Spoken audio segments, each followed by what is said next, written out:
foundation တော်ကောင်းသွားတယ်ပေါ့နော်သူ့ရဲ့ brain ကို train ပေးတာဆိုတော့သူ့ရဲ့ brain ထဲကရှိတဲ့ neuron တွေတခုကို connection မိအောင်လို့ train ပေးတဲ့နေရာမှာသူအရန်ရပါတယ်ထင်တယ်ပေါ့နော်ယုံမိနိုင်ဆိုတာဘယ်သူတော့ဆိုသူပြောရရင်ပေါ့စုမိမိဆိုတာဘယ်သူတော့ဆိုမမပေါ့ဒါမျိုးတွေသူကတွဲမှတ်မိတယ်ပေါ့နော်ခုဆိုတအိမ်လုံးမြန်မာလိုသူ့ပြောခိုင်းမလားသူကိုယ်တိုင်လည်းပြောတတ်တယ်ပြောထွက်နေပြီ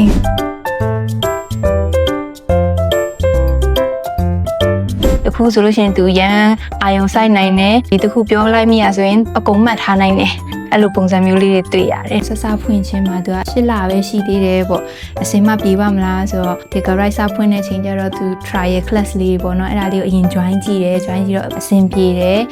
ဒီလာသားကလေးဆိုလဲသူကသူ့အတွက်အဆင်ပြေအောင်ပေါ့အကုန်လုံးကျောင်းကလှုပ်ထားပေးတယ်အဲ့တော့ကျတော့အဆင်ပြေတယ်အဆင်ပြေတော့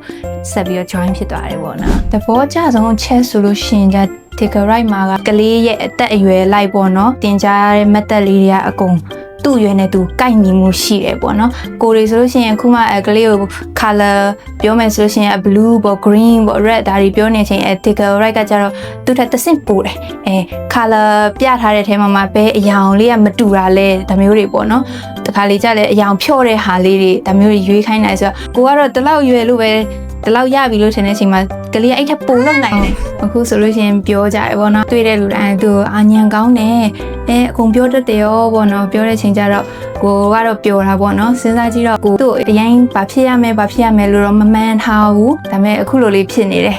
ကိုကတော့သူလိုတဲ့ဟာတွေကိုကိုပံ့ပိုးပေးတာပေါ့နော်သူ color ချဲရတာကြိုက်တယ်ဆိုရင် coloring book လေးတွေဝယ်ပေးမယ်သူစာအုပ်ဖတ်ရတာကြိုက်တယ်ဆိုသူနဲ့ကြိုက်တဲ့စာအုပ်လေးတွေဝယ်ပေးမယ်ဒါမျိုးပေါ့နော်ကိုဖြစ်ချင်တဲ့ဟာသွားတာထက်ပေါ့နော်သူဖြစ်ချင်တာလေးကိုလုပ်ပေးနေရတာအခုလိုလေးဖြစ်လာတယ်ဆိုတော့လဲဝမ်းသာပါတယ်လို့အခုဆိုလို့ရှိရင်ဒါတမီးဆို2နှစ်ကျော်ပေါ့နော်2နှစ်ကျော်ဆိုသူများပြောကြတယ်သူဖြစ်ချင်တာတွေသူလုပ်ချင်တာတွေအကုန်သိလာတဲ့အချိန်မှာကြည်ကြကြတယ်ပေါ့လေအဲ့ဒါလေးကိုဘယ်လိုတွေလုပ်လဲဆိုတော့ကလေးဆိုတော့သူဖြစ်ချင်တာလေးကိုသူဘာဖြစ်ချင်ညာလဲဆိုတော့လေတိချာနားထောင်ပေးပေါ့နော်နားထောင်ပေးပြီးလို့ရှိရင်ဒီ terrible 2ကိုမမီတို့လည်းအကုန်လုံးပျော်ပျော်ရွှင်ရွှင်လေးနဲ့